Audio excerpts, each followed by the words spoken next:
O líder do PT na Câmara dos Deputados, deputado federal Lindenberg Farias, depõe hoje na Polícia Federal no inquérito que investiga a atuação de Eduardo Bolsonaro nos Estados Unidos. O deputado Eduardo Bolsonaro é acusado de se reunir com políticos norte-americanos para tentar sanções contra autoridades brasileiras. Lindenberg é o autor da representação que motivou a Procuradoria-Geral da República a pedir a investigação contra o filho de Jair Bolsonaro. Inclusive, nesta quinta-feira, o ex-presidente Jair Bolsonaro também vai prestar depoimento no inquérito. Querido Felipe Monteiro, a que se deve o interesse da Procuradoria-Geral de ouvir o Lindenberg Farias? Ele estava lá nos Estados Unidos, é uma testemunha que pode trazer algum fato relevante? Ô Capeta, eu já dei minha opinião algumas vezes sobre esse caso do Eduardo Bolsonaro. Eu sempre fui contra na minha opinião, esse processo, esse pedido de abertura de inquérito que a Procuradoria-Geral da República fez para o STF e caiu na mão da relatoria do Alexandre de Moraes para analisar a tal coação do curso processual que o Eduardo Bolsonaro estaria fazendo no exterior. E é bom lembrar quem iniciou e quem provocou a Procuradoria-Geral da República foi o próprio Lindenberg Faria, Ou seja, faz sentido ouvir o Lindenberg Faria nessa situação. Mas, no modo de ver, a Procuradoria-Geral da República está agindo de forma equivocada. O STF, na minha opinião, em aceitar esse pedido e abrir inquérito contra o Eduardo Bolsonaro, está dando margens às narrativas que a gente ouve o tempo inteiro de perseguição política. Porque, no meu modo de ver, não há nada absurdo um parlamentar do Brasil, ou qualquer cidadão do Brasil, ir para fora do Brasil e atuar politicamente com outros fóruns de discussão e outros fóruns institucionais, de modo a defender um ponto de vista, não é?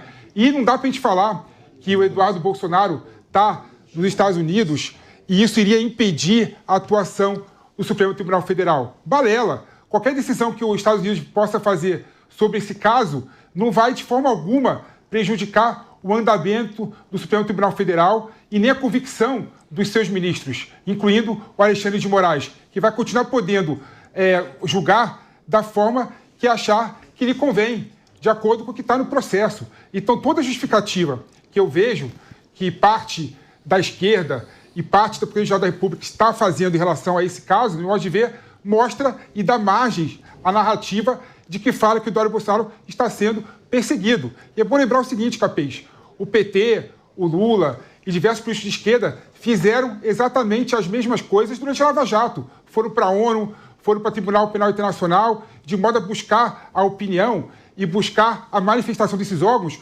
contra o que estava acontecendo no Brasil. Essas pessoas são traidoras do Brasil? Queriam coagir a justiça no Brasil? Claro que não. Faz parte da política esse tipo de expediente. Então, que o governo, por meio do Itamaraty, faça política exterior. Vai lá, manda teu embaixador ir para os Estados Unidos, falar com o chanceler dos Estados Unidos e com outros membros do Congresso, de modo a mostrar que o que está acontecendo no Brasil é justo e correto. Agora, não dá para criminalizar a política. Eu sou contra criminalizar a política e eu sou contra esse processo contra o Eduardo Bolsonaro. Mas infelizmente no Brasil tudo virou política.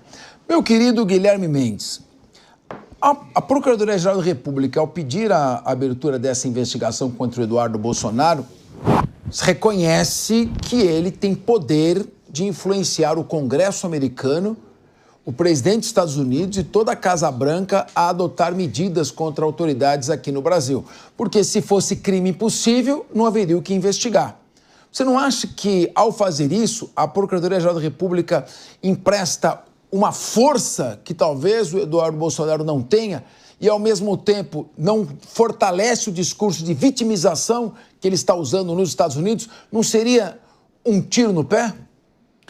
Mas aí, Capês, a gente tem que partir do pressuposto que a Procuradoria-Geral da República não age com um pensamento político. Ela age com um pensamento jurídico-técnico. Se ela acha que, de fato, há indícios do cometimento de algum tipo de ilícito, o que ela tem que pedir é abertura de inquérito. É assim que funciona.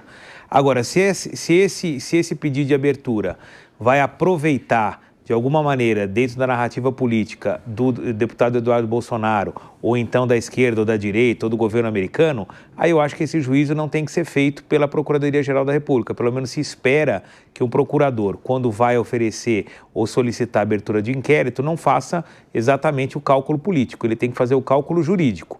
Se ele acha que ali há indícios do cometimento de crime, ele tem que abrir o inquérito. E de outro lado também, não é divergindo, mas eu penso um pouco diferente do Felipe, responder ao inquérito não é um crime, não é um significado de condenação.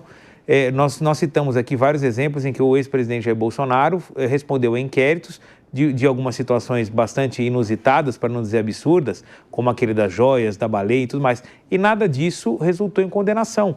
Normal. Abre-se o inquérito, a pessoa vai, apresenta a sua defesa, apresenta os seus argumentos. Se não houve cometimento de crime, o inquérito é arquivado e vida que segue. Se houver cometimento, esperamos que o deputado Bolsonaro, como qualquer outro cidadão brasileiro, seja penado. Agora, para mim, só para concluir, o que é mais triste nessa situação é o espírito vira-lata do povo brasileiro, não é? Achar que e torcer para que o governo americano, como a polícia do mundo, como algum guardião de moralidade, que a gente viu que principalmente os últimos governos americanos estão muito longe disso, eles têm legitimidade, primeiro jurídica e segundo moral, para intervir em qualquer assunto do judiciário brasileiro, é um pensamento colonizado num grau, e eu vi gente torcendo, vibrando, gostando quando o governo americano disse, olha, aqueles que atentam contra a liberdade, nós vamos cancelar o visto. Aí eu fiquei me perguntando, eu falei, quem que vai avaliar isso? É um membro do governo americano? Vai ter uma junta? Vai ter um conselho? Me fez lembrar aquele conselho que o pessoal está preocupado em relação às fake news. Lembra? E que era uma preocupação válida, não é? Quem vai dizer o que é fake news?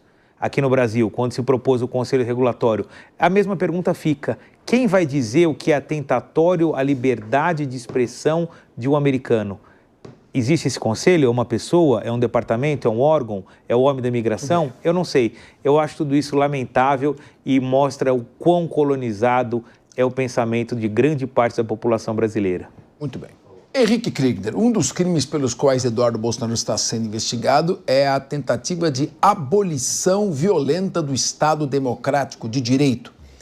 Eu não entendi onde é que está a violência aqui, mas queria te ouvir. Nem a abolição, mas queria te ouvir. Não, é uma criatividade. Agora, eu não sei o que aconteceu recentemente aí, que o Guilherme tá tão bravo com o povo brasileiro. É a segunda vez que ele joga a culpa em cima do povo brasileiro. Ele xingou o povo brasileiro de vira-lata. Mas de vira-lata. Agora é de ser colonizado e ter cabeça de vira-lata. E a primeira foi que o povo brasileiro é conservador demais e não quer discutir reforma tributária. Guilherme Mendes, você é um patriota. Um patriota jamais ofenderia o povo brasileiro. Pelo contrário, o nosso povo brasileiro. Não chame o nosso povo de vira-lata. Eu sou patriota, não sou ufanista. E sou patriota de verdade. Vou trazer um verde Quando amarelo. o bicho pega, não corro para a Argentina, nem para o Uruguai, nem para os Estados Unidos. O patriota de verdade não larga a pátria em hipótese nenhuma. Inclusive, quando não fica ruim para ele. Agora ele vai ser indelicado com a memória do ex-governador Leonel Brizola. Pronto, quer falar mal do Brizola. Queria te ouvir. Vamos lá. Queria ouvir você, faz favor. Além desse hate gratuito aí contra o povo brasileiro,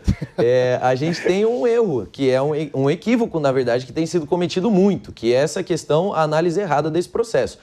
O governo americano estuda cancelar o visto ou suspender visto e outras consequências de ministros e outras autoridades, não só no Brasil, mas em outros países, não pelos crimes cometidos dentro dos seus países somente, mas quando esses crimes se estendem a cidadãos americanos.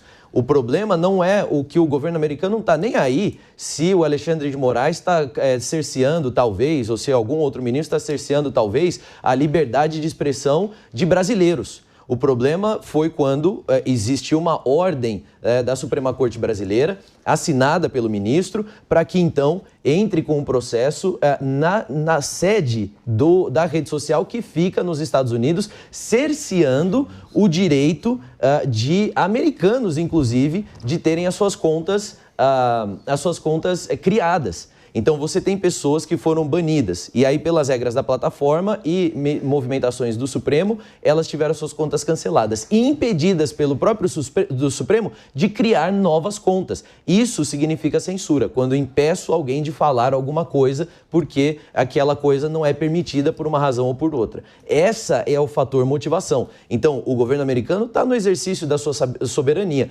especialmente quando se diz respeito àqueles que vão vir a integrar o seu país através de vistos.